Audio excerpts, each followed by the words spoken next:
முன்னாடி பண்ண மாதிரி இதை சுருக்கிட முடியாது. அந்த மாதிரி பண்ணினா இது உன்னை அழிச்சிடும்.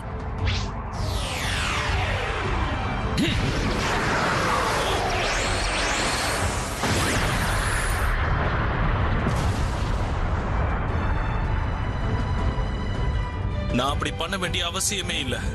அது நான் பிளாஸ்ட் பண்ணாலே போதுமே. ஒரு வகையில பார்த்தா அதுவும் நல்ல யோசனை தான்.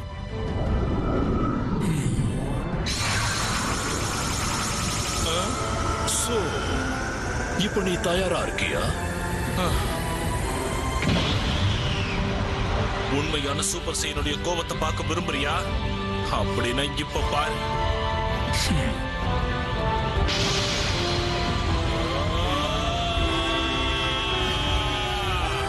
எஸ், இதுதான் வேணும்.